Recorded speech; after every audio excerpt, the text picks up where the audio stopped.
Hey everyone, this is Aaron St. Dennis at FF Mad Scientist, bringing you today's episode of the Fantasy Football Mad Scientist podcast. We're going to do a 5-round, hopefully a 5-round, possibly 3 depending on time. Rookie mock draft. It's going to be super flex and tight end premium. The interesting little side note we have today, we're doing this based on the landing spots from a 7-round NFL mock draft by Vinny Iyer of the Sporting News. So we'll see if this shakes things up or not.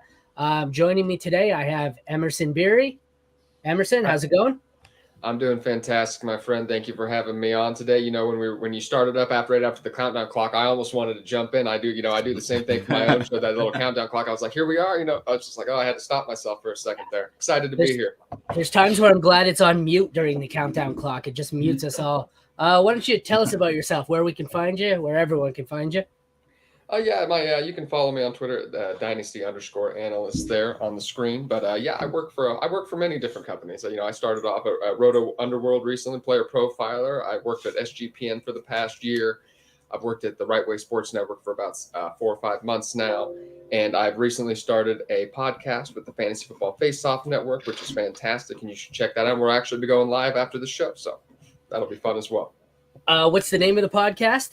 The Cocktail Hour Fantasy Football Podcast. I was debating. I wanted to play on the bartender title of that. So because I bartend at night, that's my regular job. That's my real job. So I do that at nights usually. So I'm slinging cocktails and everything. So I wanted to play on that a bit. So I'm still trying to figure out a way to incorporate that a little bit more. Usually I have a drink during the show, but I don't think we'll be doing that this morning since it's a work day for me.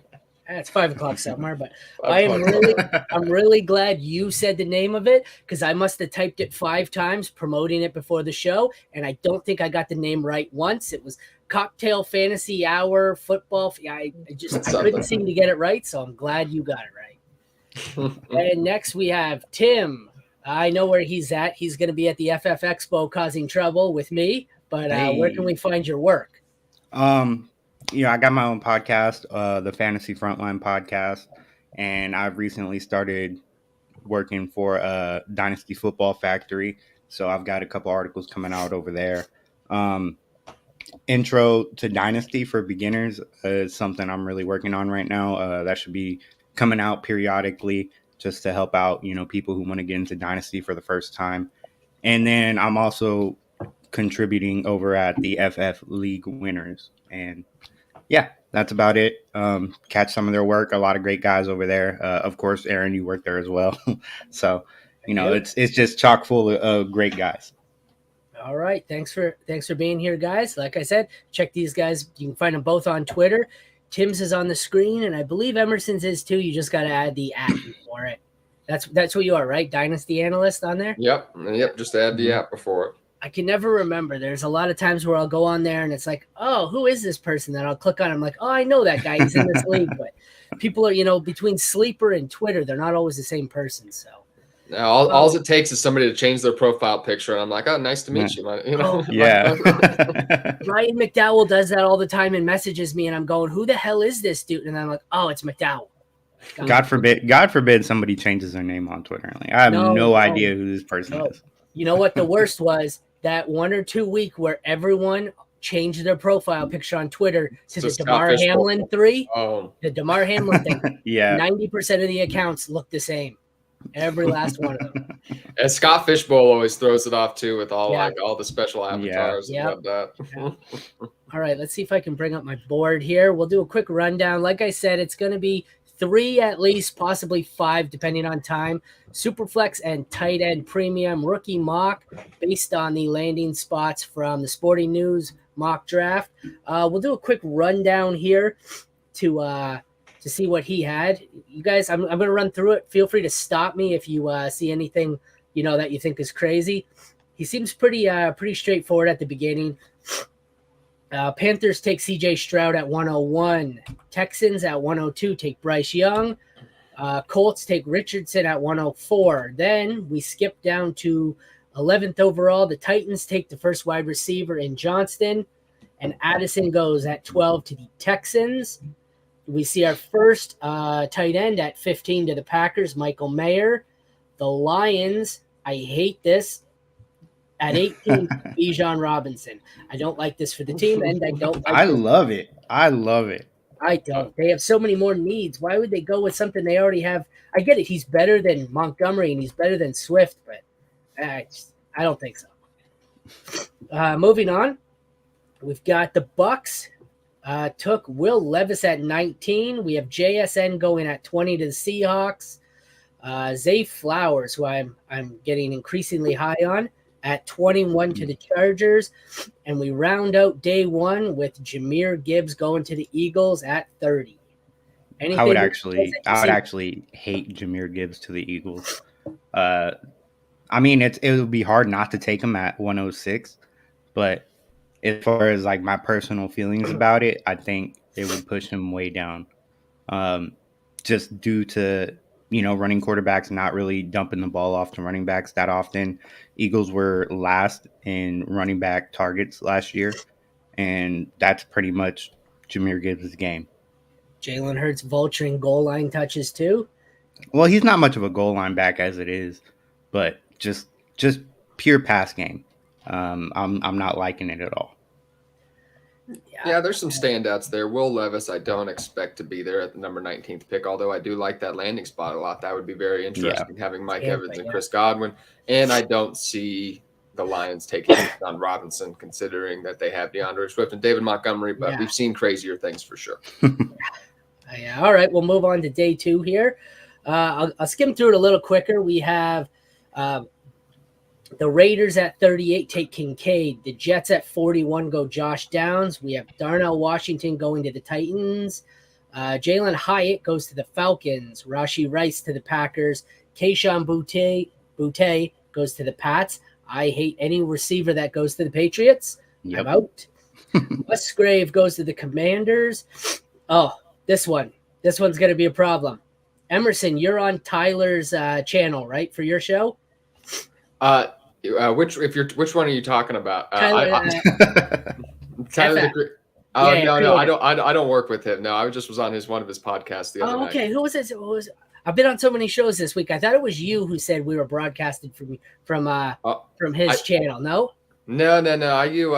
I was with him earlier this week, but I broadcast from SGPN and the Fantasy Football Face-Off Network. But there's too many of us, and we're doing too many of the same things. I know, right? Okay, it's a saturated market.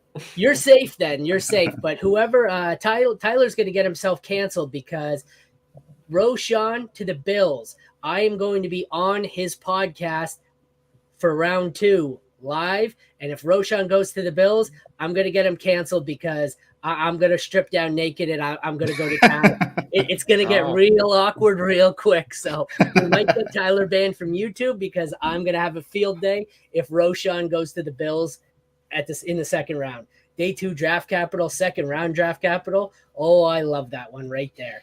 That's that would be ideal. I don't see that realistically happening. I think there's just too many other proven, but it would be interesting to see. Why do you got to ruin my fun? Hey man, somebody has to be, that guy.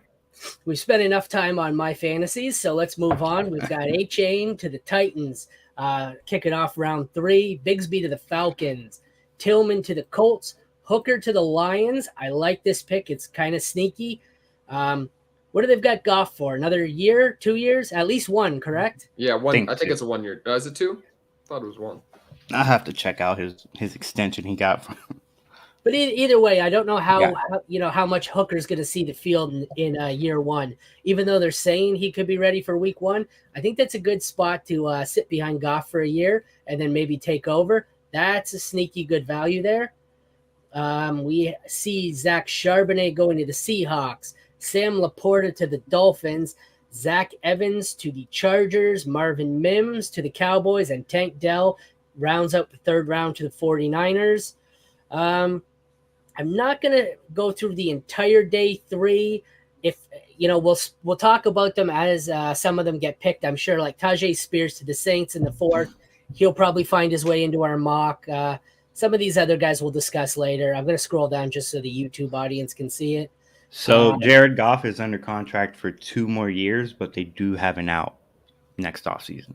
So I guess that would depend on how good Hooker is, whether they exercise that out. But So we'll see. Like I said, if you're on the podcast and you're just listening, you're not missing much here. If any of these day 3 or undrafted prospects gets picked, we'll talk about them later and their landing spot, draft capital. I didn't. These are the undrafted in his mock. The only one that stood out to me, Puka Nakua, Yeah. seems to be going quite frequently. I found it kind of odd that he went undrafted there.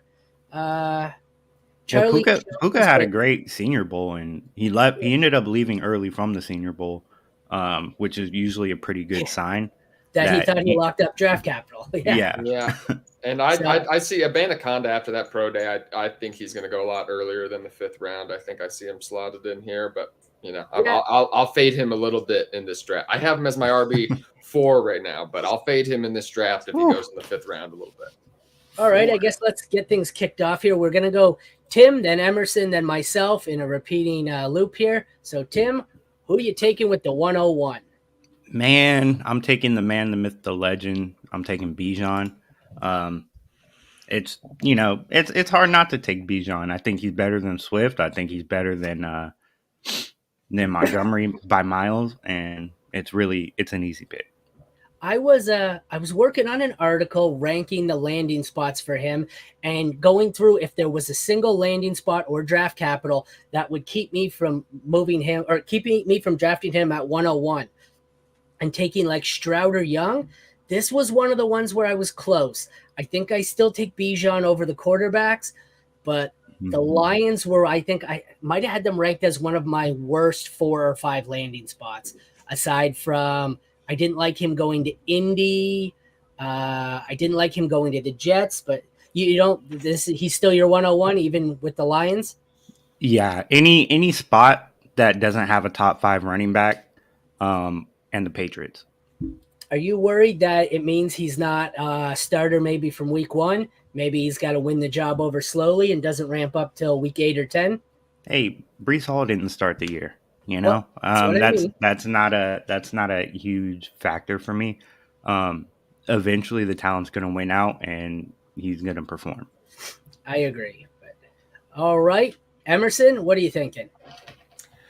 Am I going to number 2 or am I breaking down Bijan? Whatever. If you've got something else to add to Bijan, I guess I should have been more specific. If you have something to add, go for it. If not, make a pick. All right. Yeah, I wouldn't, regardless of landing spot, he could go play with Jonathan Taylor anywhere, and I would still take him first. But CJ, I'm going to go with CJ Stroud at number 2 here. I just feel like, in super flex leagues, I do have it ranked a little bit differently in single quarterback, but in super flex leagues, I'm going with who I perceive to be a safe long-term starter in CJ Stroud. Doesn't have that dual threat upside, so it might keep him from being a perennial like top 8, not 9 quarterback in one quarterback formats to be a difference maker. But in super flex leagues, I think you can depend on him being a starter, very accurate. I just feel like, he's been very good for a couple of years now. We thought he was going to be right with Bijan. We thought he was going to be the first quarterback selected. And I feel like people kind of got bored with him. So I'm excited. I'm very excited to get him here. I feel like he's very safe, may lack that top end ceiling without doesn't have those wow plays, doesn't have that dual threat ability that will translate to significant rushing upside in the NFL. But I do think he could be a long-term starter in this league and be very good. The rumor yesterday had Bryce Young going 101 to the Panthers. Would that change anything for you if he wasn't the 101 Stroud? It would not. I would Bryce Young has a little too many outlier. He just has a lot to overcome considering his physical limitation. Not many quarterbacks have ever been that light. Not many quarterbacks have ever been that short. So, it's a lot going up against him. He is a prolific passer, though. He is my third, but it would have been my third pick, though. All right. And based on those long odds, I will take him at 103. I get all the reasons why they say he's not likely to hit. He's really short. I get that. But if he was 6 feet, which he's not, he would be one of those generational type prospects. He's that good. And I'm going to take the talent here. There's not much else to say. So, I'm with you on that. Stroud is my QB1. It's just a safer pick. I see him as a Dak Prescott type of player. Young can be even better, but the physical limitations, as Emerson said, it's really, I wouldn't say off-putting, but it just moves him down just a little bit. I wouldn't be surprised to see Bryce Young outperform CJ Stroud in his NFL career.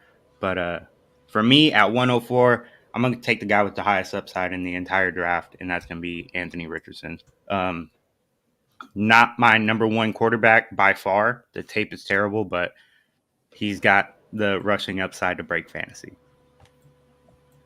Yeah, I think he's probably got the widest range of outcomes. Like a lot of people with any rushing quarterback they compare to the Josh Allen type.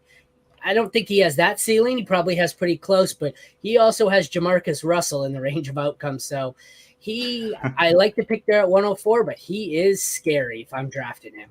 I think it's absolutely terrifying to draft him if you watch the tape, but you gotta take a chance. 104, for a guy that can be QB1 overall in fantasy. You know what scares me most for him? Nobody really had him this high, in the top 3 tier until his pro day. Or was Combine or Pro Day? I think he threw up both, right? Combine. But Combine is when it really took off. Yes. Yeah, and I'm just worried. Are we doing the same thing we did with Zach Wilson, where we overrated one good day of throwing against air, and all of a sudden it was like look at him air it out 70 yards. Well, he's still one of the most inaccurate passers in college football. So there's a wide range of outcomes there. Emerson, you have anything to add? This would have been my pick here too, just based on the upside. He's my first quarterback I would take in one quarterback formats. I wouldn't take a quarterback until the mid-second round there. But yeah, Anthony Richardson would be my first quarterback taken in one quarterback formats just for the upside's sake. All right. And then Emerson at 105. I think you get to make the first real decision here. Yeah, I'm gonna go with Jackson Smith-Njigba here. I'm going to go with the safer pick here. He had, I think he silenced any really doubters about his athletic ability. 4.53 40-yard dash is absolutely fine at his pro day. Fastest shuttle time since 2013 for a wide receiver. Outproduced Garrett Wilson and Chris Olave as a sophomore. The concern is he only had 23 combined targets his other 2 years combined. We are basing it off that sophomore tape, but I think just like, we were a year removed from seeing Jamar Chase play football when we selected him. And I think Jackson Smith-Njigba, even though we didn't get to see him a lot last year, very good wide receiver prospect.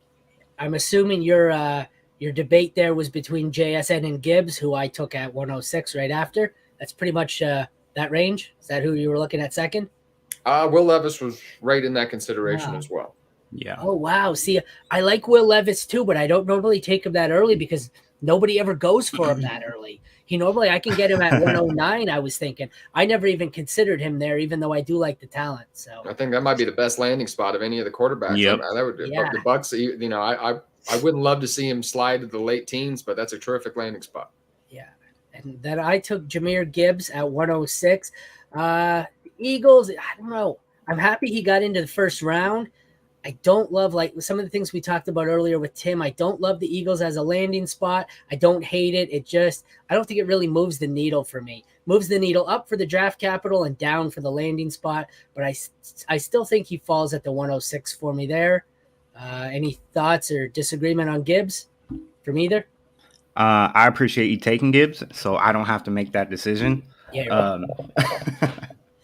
But at the 107, I'm going to go ahead and I'm going to roll with, in a super flex, I got to go with the quarterback, so I'll take Will Levi. As low as I am on Will Levi, I would have to agree with Emerson. This is the best landing spot in the entire draft for him, in my opinion. So I'll roll with him. Yeah, that's definitely one of the biggest bumps, I would say, from this draft is him getting top 20 capital and going to that landing spot where you have to assume they're starting him week 1. Is that their actual pick, or did they have to move up? I didn't write down what trades he made. I believe I believe that's their actual. Yeah. I feel like that looks about right. Yeah, I've done a mock and I think they're right there. So it is. Tampa at 19. Yeah, that's their actual spot. So they didn't have to move up, but you got to figure that means the days of Baker and Trask are long gone, and Levis should be probably starting week 1. All right, Emerson, back to you. I'm going to go with Quentin Johnston here. I believe where did he was the second wide receiver slate. No, he was the first. Oh, okay, no, second it's transferred in our draft, over. but first off the board. Okay, first off the board. That wouldn't surprise me. Yeah, I would expect him to potentially be the first wide receiver selected just with his physical profile. Yeah, JSN was third. Yeah. Oh, yeah. I see that now. Okay. Yeah. He has that prototypical size. Quinn Johnston does.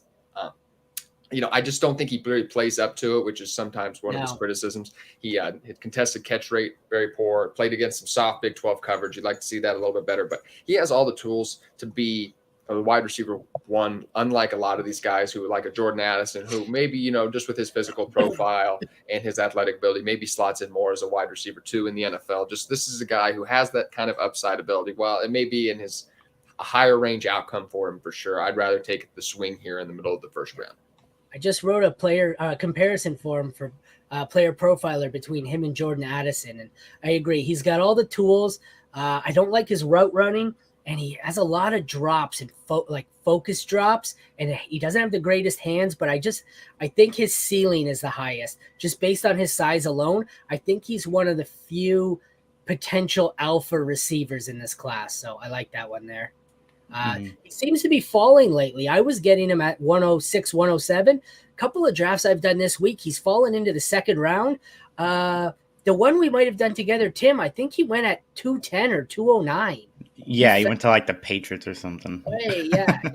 All right, I guess that puts me up at 109. Oh, I do not like this one here. I think I'm going to go Zay Flowers. He has moved up as my wide receiver 3 lately. I think it's him, Johnston, and Addison are all in one big tier for me. I think I like the Chargers landing spot a little bit better than the Texans. Texans will have a rookie quarterback. I get there's more competition for targets with the Chargers, but I don't know. I like Zay Flowers. He's someone where he was lower. I was taking him in the late second rounds when we first started off the pre-draft process, and now I've got him going on the 1-2 turn. So I like Flowers. Any thoughts? Love the landing spot. Going to the landing spot. Going to the Chargers and playing with Justin Herbert. Keenan Allen's getting old. Mike Williams is pretty. I don't want to say injury prone, but he's injury prone. So first round draft capital is nice too. Absolutely. Yeah, I'm getting more and more excited about Zay Flowers. Like many wide receivers in this draft, he doesn't have that ideal size, but that's about the only big flaw on his profile. Yeah. He profiles as more of a big slot than really an X, but still, I like him to the Chargers. So I guess, Tim, you're back on the clock at 110. Well, I appreciate that. This is pretty much the very end of my tier break. The 110. After this, I'm not really interested in the rest of the first round. Yeah. So I'm going to go ahead and take Jordan Addison paired up with Bryce Young. Not a high floor or not a high ceiling, but he does have a high floor. I expect him to be, a top 25 wide receiver in the NFL for years to come. I think he could be a PPR machine, but you're definitely right. I think every one of these mocks I've done, I've said, this is the cliff right here. There's a huge teardrop down from that. I think Charbonnet normally goes higher, but Charbonnet it's the landing. I would have taken him with my last pick if we were in a regular draft. If we weren't going off this mock draft, I would have taken him with the 8th pick. Yeah. Agreed. All right. Emerson, you are up. Yeah, like I was saying, I would have taken Zach Charbonnet with my last pick. I would have taken him with this pick, but we're living in this world where he has in this terrible landing spot. What was that one more time? Oh, the Seahawks. Yeah, behind Kenneth Walker. Yeah, that's horrible. Yeah, so Seahawks in the if we're living in this world where he goes in the 3rd round to the Seattle Seahawks, I'm passing on him once again, and I'm going to go with Roschon Johnson. If this happens to the Buffalo Bills, that is a fantastic land. We expect the Bills to add somebody to.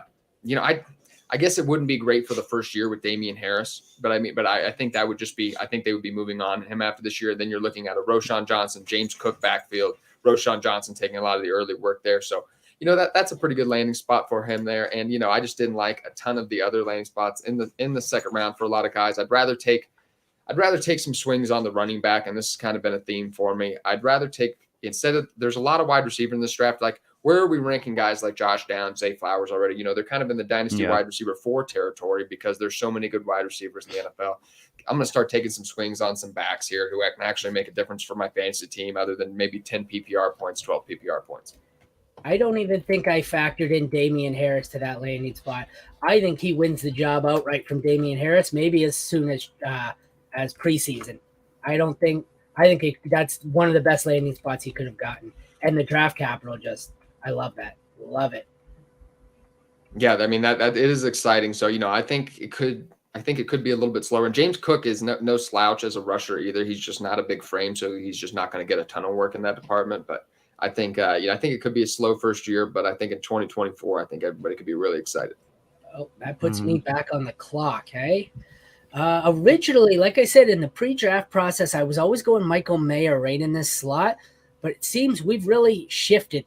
People have really seen how deep this tight end class is, and now nobody's really going tight end till 206, 28. So I feel like I could wait on my tight end one, and this is where we really get into a large group of players that I don't think really differentiate themselves. So I'll probably go Zach Charbonnet. I don't love the landing spot. He's still got day 2 draft capital. I don't love the player, don't love the landing spot, don't mind the draft capital. That's just an overall meh pick for me. So I don't know what you guys think. I mean, I just don't expect him to be. I think he's probably more likely to slip into day 2 than fall that late into day 3, and then with Seattle. But I think the Commanders or the Falcons are good landing spots for him in the late second, early third round. So, but we'll see. We'll see. Obviously he was behind still day 2. What was that? No, he was round 3. Yeah, he was still day 2. Day 2. Yeah. Okay, I thought you meant he fell to day 3. Fell to round 3, not day round 3. 3. Yeah. If this was day 3, I wouldn't have taken him. But yeah, we're talking like middle of the third round. Yeah, middle back end of the third 64 round. 64 is the start of round 3, roughly, isn't it? 60 something. 60, 66? 65. Yeah, 65. Okay. Yeah. All right, Tim, you are up. This is a tough one, but I think I'm gonna have to go with Josh Downs. He'll be taking over that Elijah Moore role, and he's a great target for whoever they bring in at quarterback, which hopefully it's Aaron Rodgers. Jets. I don't know if I love the landing spot. I don't mind the draft capital. I'm not high or low on Downs. He's just kind of, in this range. If he's there, I don't mind him. I'm just not targeting him anywhere. Do you have any more strong thoughts on that, Emerson? Best contested catcher in the class at 5'9". So I like Josh Downs. He's exciting. Maybe more. He's at 5'9" with his 5'9", 170 something pounds. The frame doesn't really can usually dictate consistent fantasy upside, but I think he'll certainly have his weeks. Best contested catch guy at 5'9". What an odd. It's a weird year, man. That's a weird year. This receiver class is just odd. So, all right, Emerson, that puts you up at 202. Actually, you know what? Let's take a quick pause. I just want to recap round 1. I didn't realize we started round 2 without recapping. 101, we have Bijan. 102 went C.J. Stroud. 103 was Bryce Young. 104 was Anthony Richardson. 105, JSN. 106, Jahmyr Gibbs. 107, Will Levis. 108 was Quentin Johnston, followed by Zay Flowers at 109. Jordan Addison at 110. Roshan Johnson at 111. Zach Charbonnet at 112. And Tim kicked off the second round with Josh Downs at 201. Emerson, you're up at 202. All right, with the second pick in the second round, I'm going to go with Tank Bigsby here, Falcons. He's looks like a earlier pick in the third round for him. So that I really love that landing spot. I know Tyler Algier was there last year, but he was also a fifth round pick. I like Tank Bigsby's profile just a little bit better. Never took that big step forward after a really productive freshman season. Kind of had some, but that wasn't necessarily his fault. Quarterback play at Auburn was rough. Defense is focused on him. Offensive line wasn't great either. A little bit of passing upside, not really a strong route runner or anything. So not a huge profile, but a part of his NFL. But has the frame to take on a lot of big workloads. So I like that landing spot there, especially with Arthur Smith. He's going to run the ball a ton. So I'm going to go with Tank Bigsby in the early second round. As a guy who likes Tyler Algier and was hoping he would miraculously find his way to keep a role, that saddens me. But I think it's a good landing spot because if Bigsby goes there in the third round, I don't think Algier keeps much of a role. Same with Patterson, who's 33, 32. Yeah. Yeah. Right around there. Right. So I'm just trying to work with the board here a bit. Puts me back on the clock in a range I really don't like. But based on this landing spot, I never take him this early. But I think I'm going to go Hendon Hooker here. Super flex. Got him to the Lions in the 3rd round. I don't hate it. I don't think if you're a contending team who needs a quarterback this year, I don't think a rookie quarterback period is helping you to contend. But Hendon Hooker, probably a solid long-term play. Yeah, I like Hooker. We talked about Jared Goff having an out after this year with that contract. Hooker sitting for a year behind Goff, that'd be really nice. And they got a lot of nice weapons over there in Detroit. Thanks for picking up there, Tim. I went silent on the mic, had to mute it because I've been joined by an 8-year-old behind the green screen here. And his video game was playing louder than I would have liked. So thank you. Yeah, no worries. Tim, you're up now again. I'm gonna go with Zach Evans at the 3.85 to the Chargers. Is this under the assumption they move on from Austin Eckler, or even with Eckler there? I think Austin Eckler is gone after this year. I don't think they'll move on this year, but after this year, I can definitely see that happening. Him taking the free agency route and going elsewhere. If you knew he was moving on this offseason, would you have taken him even higher? Oh yeah. If I know Austin Eckler is not going to be there, probably taking Evans at the end of the 1st round. All right. Yeah, I'm not big on Evans. I like the landing spot, especially with Eckler gone. I like day 2 draft capital. He checks those boxes, but there was something about him. I don't like the way he runs. He seems to have work ethic issues. He's always been one of the more talented players on the field, but he seems like he just goes out there and, just does. He seems like a Kyler where I don't know if he's a Call of Duty addict too, but he just doesn't seem like the toughest and most dedicated of players, but that's just the vibe I get on him. So anything to add, Emerson, or are you ready to go to the next pick? Yeah, Zach Evans is an exciting player. He kind of gets discounted a little bit because people perceive that he had to transfer away from Kendre Miller and TCU. However, it did seem like he won that job prior to suffering an injury back in 2021, and then he subsequently transferred to Ole Miss the following year and had a very good year. All right, I guess that puts you up at 205. There's a lot of yellow on this board. Yes, I'm going to leave it there because I'm going to take one of my favorite players in the class, Devon Achane. That's been a theme I've seen more so the last 10 days than ever before. Just people say, there's a whole group of 5 or 6 tight ends here. Just wait. Nobody wants to be the first person to draft one. They say, screw it, let Mayer go. I'll just take Kincaid or I'll take Washington. And it's pushing tight end further and further down. And if you need a tight end this year, if a 3rd round pick is going to have more value than ever before for someone who needs a tight end, because one of them is going to go in the 2nd round. You might have 4 or 5 solid potential tight ends in the 3rd round. So sorry, back to your A-chain pick. Yeah, continue. Sorry for interrupting. No problem. He's one of my favorite players in the class. Love watching his film. Plays a lot bigger than his size. Very physical. Surprisingly good in between the tackles. Solid pass catching ability. One of those guys, going to do a little bit of everything, showing off his returning ability a little bit this offseason too. I love watching his film. He's very exciting. Former track star. Fastest running back in this class. Maybe Van Aconda is going to give him a run for. Van Aconda didn't run at at the NFL Combine, but his pro day time might have given him a little run for his money. But I'm going to go him here. The Titans are an exciting landing spot. They're going to run the ball a ton.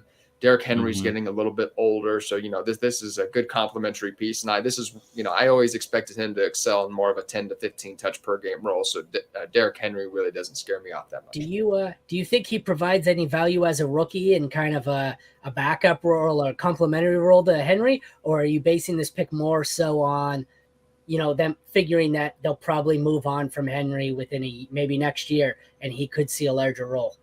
Like I said, I don't think he was ever going to take on a significant, large role, just given his Oh, size. So, he was always going to kind of excel in that kind of 10 to 15 touch per game role. So, Derrick Henry, that's a fine landing spot for me. I still think he could provide some exciting flex value this year.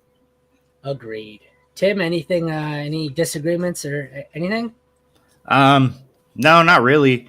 Derrick Henry is going to be the Thunder, and A-Chain will be the Lightning. It'll be fun to watch, and I think they'll complement each other very well. I want to note that these landing spots over here were based on where they were taken in the mock draft, but originally I had them done by sleeper ADP, and right around here is when, if you're in sleeper, or I don't know some of the other platforms, you want to start scrolling through here, because I end up taking players around here, and then I look down and some of the sleeper ADPs get really wonky. This one doesn't look too bad. Like Kendra Miller's way low, Abanaconda, but some of their ADP on the rookies is really wonky, and you'll get down to round 5 and go, oh, I didn't realize that guy was still there. Tyjae Spears, look, some of them are way down. But so I wanted to scroll through and take a quick look at the board there. I think I will go Jalen Hyatt. I don't love the Falcons landing spot. I feel like we're playing Jalen Hyatt chicken. Yeah, it's not an exciting landing spot. They seem to be dedicated to the run. God only knows what they're doing at quarterback. If Pitts rebounds and London takes the next step, is there going to be enough ball in a run-first offense for Hyatt? But round 2 draft capital, pretty good player. What was he, Biletnikoff award winner this year, or was it last? This year, I think. This year. So I like Hyatt as a complementary piece to Pitts in London. I think it's more of a football strategy pick than it is a good fantasy pick. Field stretcher, allow Drake London to work and Kyle Pitts to work, dumped in the ball, that kind of thing. So I like the pick. I think it's a solid floor pick. Like, I think he'll contribute to a fantasy team. I just don't think the ceiling's not there. He's not going to be a top 5 in this class. Right. He could be a solid wide receiver 3 if I'm lucky. But all right, Tim, you're up. I'll take the first tight end off the board if nobody else wants to do it. I'll take Michael Mayer. These rookie quarterbacks love their tight ends, and Jordan Love working with Michael Mayer, first round draft capital. It'll be interesting to see because you got to wait on these tight ends to develop. But I don't mind taking them here at the 2-7. Usually, it used to be when someone would say, I'm taking the first tight end, I just wrote in Michael Mayer right away. But Mayer, Kincaid, Washington, Musgrave, who else? Was it Laporta? Tucker Kraft. I even seen Tucker Kraft go as tight end 1 in a draft not that long ago. It's really, people are out there. It's all over the place with this group of tight ends. And I'm a Mayer guy myself. And you seem to be. How about you, Emerson? Are you a Mayer or Kincaid?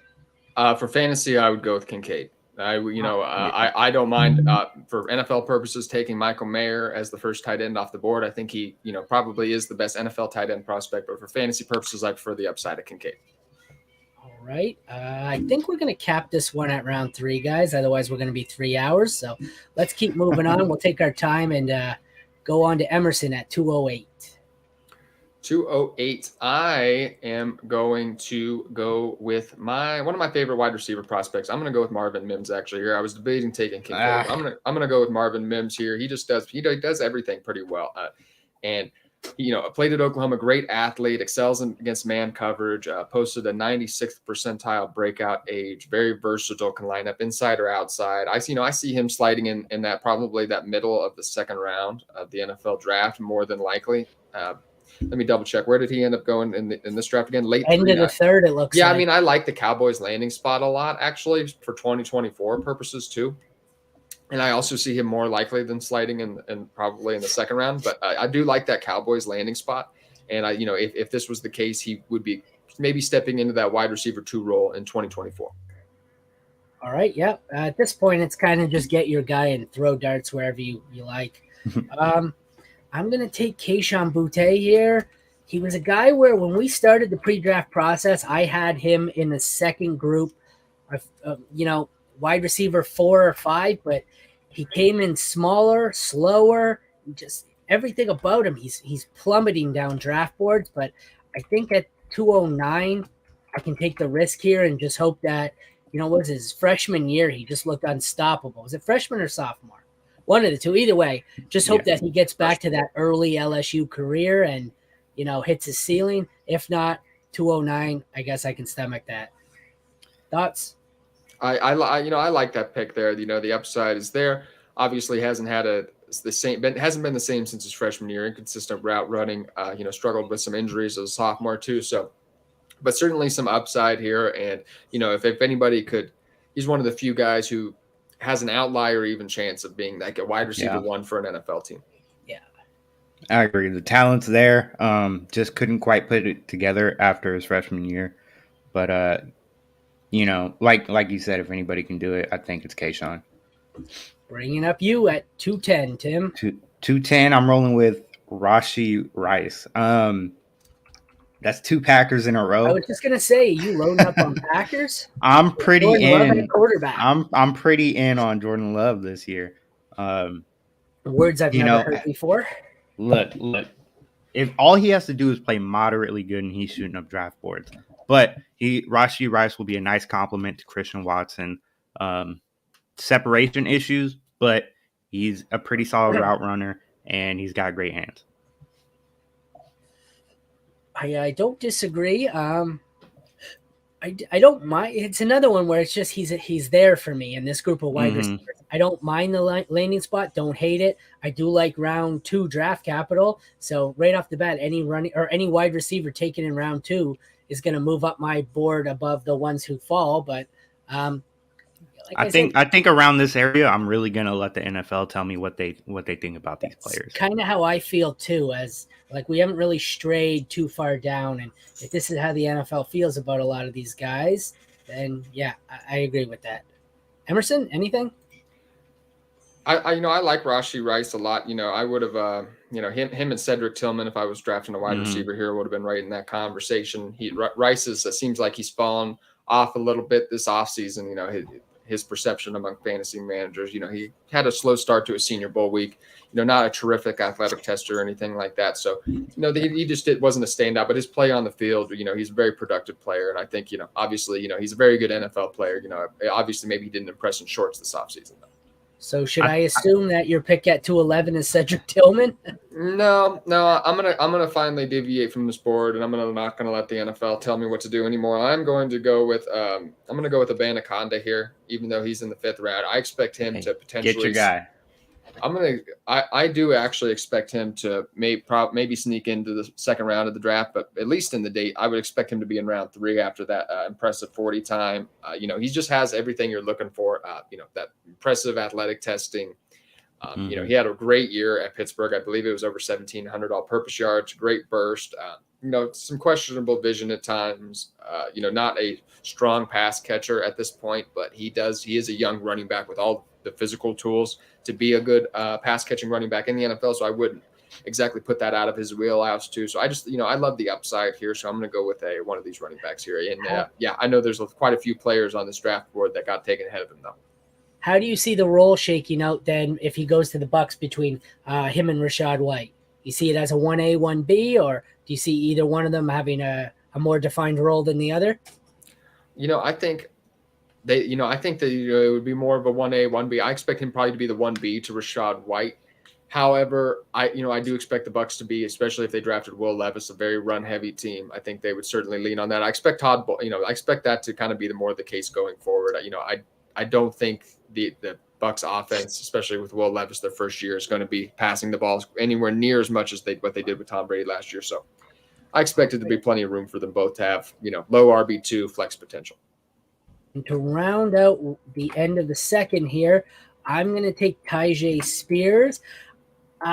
This one's hit and miss for me. I love the Saints landing spot because I think Kamara's going to be suspended, and I don't think he has that much left in him. So this could be Tyjae Spears could have an immediate role to start the season, and they may never give it back. The problem for me is I would have loved to have seen this move up about 20 picks, even to the end of day 2. Slipping to day 3 is kind of scary, but I think the talent is there. I don't know. Like I said, I don't think he falls this low in actual rookie drafts unless he actually falls this far in the draft. Anybody have any thoughts on Tyjae Spears? I think it's a little bit lower, but I think this is kind of where I expect Tyjae Spears to go. I know he's an exciting player. He ended the year with 8 100-yard rushing performances. And he does have Link. He had like 47 career receptions, so he's no slouch as a pass catcher. But he does have that smaller frame, but he's not a particularly adept route runner or anything like that. I don't know how that's going to exactly translate to the NFL. Not a guy I see taking a strong workload either. So I'd like to see him develop a little bit more as a pass catcher if I'm going to draft him significantly higher than this. How about you, Tim? Anything to add?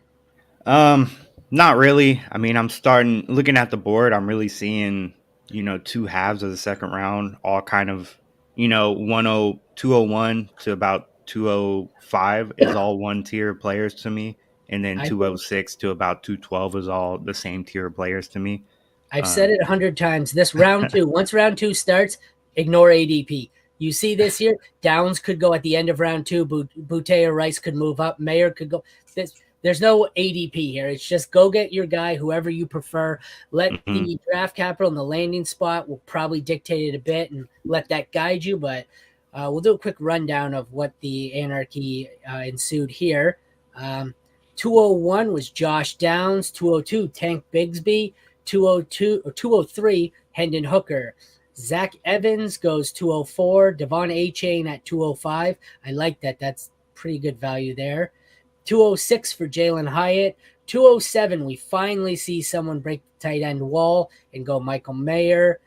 208, Marvin Mims. Boutte at 209. Rashi Rice at 210. Abanaconda slips to 211, likely because the 5th round draft capital. And Tyjae Spears also falls to 212, once again because of day 3 draft capital. Which brings us to the start of round 3. And Tim, and from here, we have what? 1, 2, 3, 4. We have 6 day 2 players still left, 4 of which are tight ends. All the day 1 and 2 running backs and quarterbacks are gone, which leaves us either Tillman, Dell, a day 2 tight end, or we move on to day 3 picks. So it's up to you, Tim. Where are we going? I'm going to go with one of my favorite running backs in this draft. I'm going to take Sean Tucker, going to the Cowboys in the 4th round. I don't think Tony Pollard can handle a sustained full workload, and so I'm more than positive if he goes here, then Sean Tucker will get a chance to produce. This is another one where I think if he doesn't slip to day 3, I don't think he slips this far down the board. Absolutely 301 is great value. Cowboys, what do you see there? Do you think he could take the job from Pollard? Do you think Pollard, he got franchise tagged, didn't he? Yes, he did. You think maybe they just draft him as the replacement? I don't think he takes the job from Pollard, but I do see them as a nice duo. Yeah, that's good value at 301. Like I said, this is another one where 3 in a row where you kind of get good value on running backs based on them falling to day 3. Emerson, anything? Sean Tucker's he's somebody who really concerns me that he has kind of an undisclosed medical injury that's kind of prohibiting him from doing any testing. So that's kind of concerning, but yeah, so, very good vision and everything like that. Solid burst. So yeah, from the production profile standpoint and the landing spot, I really like this pick. What did they think it was? A hamstring, I thought, or? Yeah, they haven't officially released any reason, but I'm sure there's a lot of speculation. Yeah. I think that's all kind of baked into this 3rd round draft capital. Yeah. Still, that's not, round 4 for someone who's done no testing and didn't have the greatest production at Syracuse in a weak offense. So I like that pick there, though. All right, Emerson, you're up at 302. Yeah, I'm going to take Dalton Kincaid here, the guy I was telling you, who's probably my tight end 1, just for fantasy purposes. If you were looking for some guy who's probably the closest thing to like a potential Travis Kelce in this class, Kincaid, most advanced route runner, I would say. Doesn't have the biggest frame to be like a great blocker, more of like more of a slot tight end, like a lot of these guys. Not the traditional tight end role that Michael Mayer is. Obviously going to need to adapt to playing in the NFL after playing in the Pac-12, which doesn't have the strongest defenses. So But I really like the upside here, and the Raiders is a very good landing spot too, I think. That's yeah, because they have no one left. They at least at tight end. But that's funny you mentioned Kelsey. I was talking about him on a podcast. We were discussing Mayer and then comparing to Kincaid, and I brought up Travis Kelsey, and I said I don't think he has his fantasy upside to Kelsey, but he plays and runs his route with that same smarts you see it as Kelsey. And the example I used was, remember back, was it 2 years ago in the Super Bowl when they had him mic'd up and he was telling, Mahomes, hey, they're leaving me open in the seam, do this, do that. And, you could just tell the level of intelligence and the understanding of the game was there. And I see that in Kincaid, although he might not have the same upside. Yeah, obviously, Travis Kelsey is a unicorn. So, I wouldn't say he's going to be that. But, but if we're talking the highest fantasy potential, I think it is him in the class. Yeah. I just fantasy IQ wise, I think he's the tight end one for IQ alone. All right. I'm going to scroll down here quickly to see if there's anyone I like that's not a tight end. Give me a sec. I know he slipped all the way to round 5 and the Rams. I don't really trust that running back situation. Cam Akers isn't really standing in the way, and I had Kendre Miller graded somewhere in the middle of the second for rookie mocks. So to get him at the beginning part of the 3rd round, I'll take him there. Don't love that he slipped to day 3, but someone's got to. Like I said, the landing spot's a plus. Akers never healthy, seems to have some issue with the coaching staff, and Kendre Miller seemed to be a very productive, solid running back at TCU. Yeah, that was gonna be my pick after 3-4, Kendre Miller. A little bit of a homer pick, but for the same reasons, like you said, don't fully trust Cam Akers in that offense. I think they're 100% adding a running back in this draft, and this running back is going to see the field. I think it was a little bit of a failed experiment with Kyron Williams, so I'm not too concerned about that either. Well, the injury, would he get hurt first week of the preseason, or was it training camp? That didn't help at all. Broke his foot, was it? Foot? Was it foot or Liz Frank? I thought it was something in the foot. I have to look into it. Anyways, Tim, you're up at 304. I'm going to go ahead and take Cedric Tillman.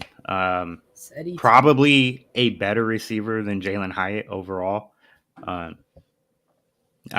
don't really like the landing spot to the Colts, but based on the quarterback or based on the competition, because there's not all that much competition at pass catcher. I'm really a big fan of Alec Pierce, so I do think there's a little bit of competition there. I didn't even factor him in. I was just thinking Michael Pittman and a rookie quarterback. You're an Alec Pierce guy, okay? Fair enough. Yeah. I'm waiting on the breakout. It's coming. I'm gonna just let the talent play out and see what happens. All right. Emerson, thoughts or picks? Yeah, Cedric Tillman would have both those guys would have been my pick there. Cedric Tillman, I actually really like. Very strong. He's kind of just an older wide receiver prospect. That's kind of why he gets discounted. Was hurt most of last season, which allowed Jalen Hyatt to break out. But yeah, had a very good rapport with Hendon Hooker going back to 2021. Very exciting playmaker downfield, ideal size, good athlete, does everything very well. Just maybe not a huge ceiling player or anything like that. But I really like that pick there.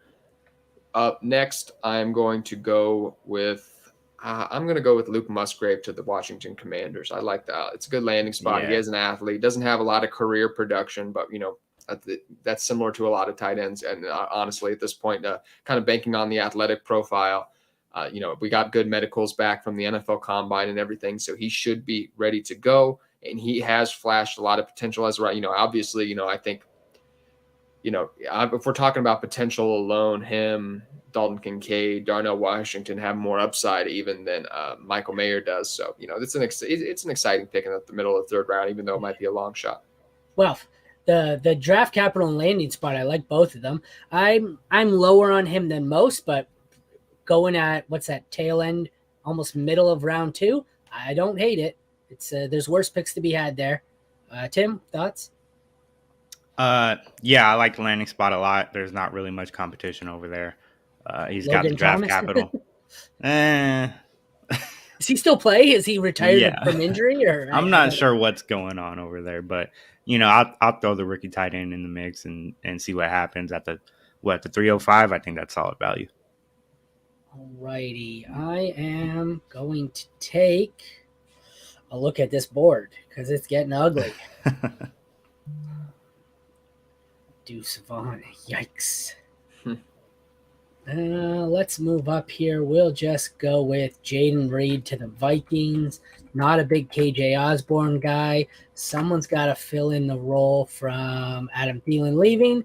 I hate Michigan State, so it pains me to say that, but I'll just take a day 3 wide receiver going to the Vikings and hope he gets open while they're triple covering Justin Jefferson. Not a whole lot to say there. I don't love him. He's got some decent size, decent speed, but at this point in the draft, you're throwing darts on day 3 receivers, so he's as good as any.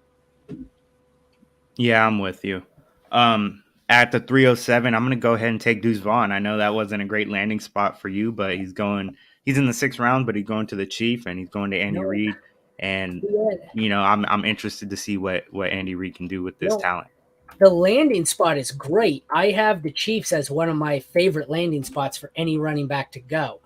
Draft capital is not so great, but what would you expect? 5'5" is the issue here. I don't know. Player ever. But if you look at his production profile, it's amazing. Yeah, it is. The height and the size is a concern to me, but we're taking dart throws here, so I don't mind wasting a third round, a mid-late third round pick. He's one I'd love to see hit. I just know the likelihood's not there. He's so fun to watch, but so they'd have Pacheco, McKinnon's moved on, CEH. What is the deal? He's still listed on the roster. I checked earlier. Is he being cut, traded? You figure he's Vaughn. CEH is dead to me. Yeah, he is dead. He might as well be dead. Yeah, for his fantasy purposes, Clyde Edwards-Helaire does not have speed for the NFL. He gets caught by defensive linemen behind him. You know what I mean? They can run him down. He just doesn't have the speed. Where do we see Deuce slotting into that offense? What role do you think? He'd mix in behind. I'm sure he'd mix him and Pacheco would be good complements for each other. I'm sure. I don't think you'd see I think it would muddle the Chiefs' backfield. I don't really think you'd see anybody who could produce more than consistent low end back half RB2 production. Probably that would be Pacheco too, and Deuce Vaughn, maybe getting some flex weeks in there, but you wouldn't know when to start him, I'm sure. Yeah. Great best ball pick. Yeah. He would be. All right, Emerson, you're up at 308. I just hate a lot of these landing spots for a lot of these running backs a little bit later on. So I hate this landing spot too, but if he actually goes in the 2nd round, I'll take Darnell Washington here. The quarterback situation, I don't think the Titans would ever do this really, considering Chigakonkwo is, very similar, just like athletic freak to Darnell Washington, unless they see that there is rumors that a lot of the NFL teams saw him as an NFL tackle, Darnell Washington, and unless I think that's more of like a late round pick. They view him as that, so it's more of a project tackle. So I guess he would be drafted to play tight end here in a run heavy offense with Chigakonkwo. So I don't love it, but I'm just banking on the draft capital here, and maybe this would tell me that they don't see Chig as that guy really. Yeah. In the 2nd round, I don't think they're taking him as a tackle, but you never know. The Titans, they do things, but they are in need of pass catchers. I don't know. Yeah, this would probably signal that they don't think much of Chigakonkwo, which I don't think is the case. But no, I don't like this. I don't like his pick in the mock, not your pick. I don't really agree that the Titans would make a 2nd round tight end pick, but if they would, that's a solid pick there at 308. I'm going to take a burner here. I don't really love the talent, but the NFL loves speed. I think with his speed, he could go even earlier.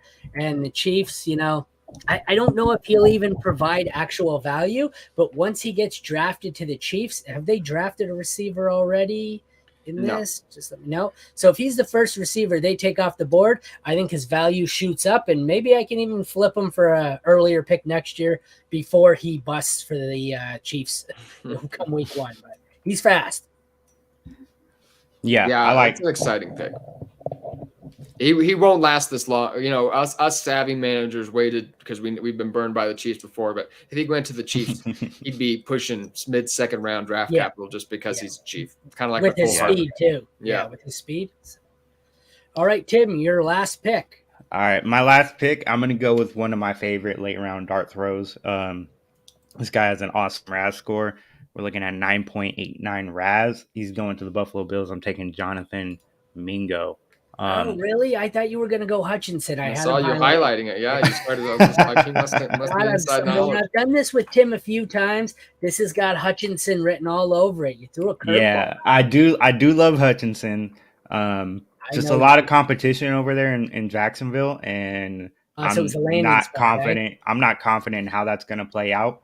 For me, I'm looking at Buffalo, and I'm seeing, Gabe Davis. Okay, so this is another one. Did the Bills take? No, they got a running back. This is similar to the last one with the Chiefs. If he's the first receiver the Bills take off the board, he's probably not going at 310 either. Especially given the hype he's had lately, these two are both probably moving up into the second round in these landing spots. Well, he's got the 5th round draft capital, so it's not something I'm willing to bank on or anything that. No. It's just I like the athletic profile. He's a bigger X-type wide receiver. I think he's a nice complement to Stephon Diggs, and he ran a 4.46. He can get down the field. These two are great value at 309 and 310 given their landing spots, but based on their draft capital, with these landing spots, when they shoot up into this range here, they won't be a good value for fantasy anymore. So right now we take them late, but once, if they land here, I probably won't see a whole lot of Palmer or Mingo. Even though I love the spots, I don't love the capital. Emerson, anything? Jonathan Mingo's a guy, I love the physical profile, obviously, if you slip this far in drafts, just the long shot of 5th round wide receivers, just being more than, a borderline flex option, Yeah. I'm more chasing running backs and tight ends here at this point, but, he is an exciting player for sure. And that's a good landing spot. All right. Well, what running back or tight end would you like to chase with your 311? My last pick, I'm going to go with, I'm going to go with Dwayne McBride, actually. I like that Ravens landing spot a bit. He boasts, he has as good as contact balance as anybody in this class. Kind of struggles with his vision, but he's very physical, breaks tackles, surprisingly quick. Not top line speed, but very quick. He was faster than I thought when he ran the 40, though. I didn't expect him to be that fast. I don't remember the exact number, but it was surprising. Yeah, and he's quick, and he's like I said, just lacks that kind of very top line speed. There's absolutely no pass game upside though. Some ball security concern issues as well. So I could understand him falling this far, but that's a good landing spot. I could certainly see him making this a competition with J.K. Dobbins. And we'll round out the final pick here. The reason I've waited on tight end, the guy I love because he's an athletic freak, and I love this landing spot to the Bengals. I'll take Zach Kuntz to finish it off. Just the Bengals landing spot, 4th round draft capitals. I get it. Old Dominion didn't have a ton of production, but he is huge and athletic, and that's what I look for in my tight ends. Thoughts? Yeah, very nice. Yeah, an athletic, kind of that big NFL Combine riser, after that freak athletic testing at the NFL Combine. Not someone I'm overly familiar with on his film or anything like that, but I've heard a lot of good things. And if he gets the draft capital landing spot like that, he'll be somebody I'm very interested with. Honestly, I didn't know much about him, but I wrote the rookie profile on him for one of the sites. And right after, just looking at all his metrics and his size and his athleticism, I was immediately higher on him. So he's the reason I've been passing on the Kincaid Mayer range in the second and just drafting him. I took him at 312 because we're stopping here, but if we had kept going, I probably would have taken him at the end of the 4th or the 5th because he likely would have still been available. So I don't think he normally goes here, but this is where I'm taking him. We'll recap here. At 301, we see Sean Tucker, Dalton Kincaid at 302, Kendre Miller at 303, Cedric Tillman, 304. Luke Musgrave at 305. 306, Jaden Reed. 307, Deuce Vaughn. Darnell Washington falls all the way to 308. And then we see 2 wide receivers who get prime landing spots with low capital. 309, Trey Palmer to the Chiefs. 310, Jonathan Mingo to the Bills. We rounded out with 311, Dwayne McBride, and my last pick, 312, Zach Kuntz. Any thoughts, guys? Anything you found particularly interesting, or Not really. This is Go ahead. this is way different than my rankings, obviously, just based on some landing spots. But that's just goes to show you how much those rankings are going to change when we have actual spots. Where everyone says this class is really good or really bad, it's going to change. You think you have 10 running backs you love that are going to quickly change once half of those lose bad draft capital or go to a bad landing spot. You know, things change really quickly once we see how their actual draft pans out. Sorry, I got an interruption there briefly. Yeah, so much can change in this process. It's hard to come up with rankings and stick to them. It's really just about tiering your players out. But what it does show is, as you said earlier, the top 10 go pretty much largely untouched. They all go in a slightly different, a different, what's the word I'm looking for? A different order based on who your guy is, but it's the same 10 guys with normally Charbonnet sneaking up a little, and the landing spot and draft capital and positional need is what shakes it out. But the first 10 look as safe as ever, and from there on, it's largely open to draft capital, landing spot, personal preference, and flip a coin. So I've been saying it all year. Once we hit the end of the first round, 111, 112, ignore ADP and just get your guy because it's a mess. It just devolves into a big mess all of a sudden. Yeah, that 111 to like 205 is just one massive tier. If you have a 111, be open to trading back into the early second round and trying to get extra asset. But that's what I said. You could take a 112 pick, trade back to a 205. Unless something really shakes out weird, you're probably getting a player comparable in value and picking up an additional asset. And even I forget who I was on with the other day, but the player they wanted at 112, they traded back to 206. They still got the guy they wanted at 206 and picked up a second rounder next year. So there's a lot of scenarios where just the ADP is right out there. Just get your guy and try and get some value. So all right, we wrapped it up at 3 rounds, guys, because I know we've got to take a quick break here at the end of this and start Emerson's pod. So check that out. Thanks for joining me, guys. Emerson, I'll start with you. One last chance to plug everything you've got. Promote yourself. Oh, well, you can always find all. I'm at so many different places that you can just get all my stuff at the Dynasty_analyst. But yeah, definitely check out if you haven't before the Fantasy Football Face-Off Network, Sports Gambling Podcast Network, the Right Way Sports Network, and of course, everyone is a little bit familiar with Player Profiler, and of course, the advanced stats and metrics on there. So definitely give out, shout out to Matt Kelly and Cody Carpentier and all the guys too. All right, and Tim, thanks for joining me. How about yourself? What do you got for us? Once again, you can find me on the Fantasy Frontline podcast on Twitter at Frontline_FF. The Dynasty Football Factory, I'm putting out articles over there, so make sure to check them out. And the FF League winners. All right. Thanks for joining me, guys. I think it was pretty much what we expected. Those landing spots made it a little more exciting and out there than usual. It wasn't just, you get sick of your typical same mock, 5 rounds or whatever, same guys going over. So thought we'd spice it up. But all right, this has been the Fantasy Football Mad Scientist podcast. Thank you to my guests, Emerson and Tim. We'll catch you next time. Have a good day.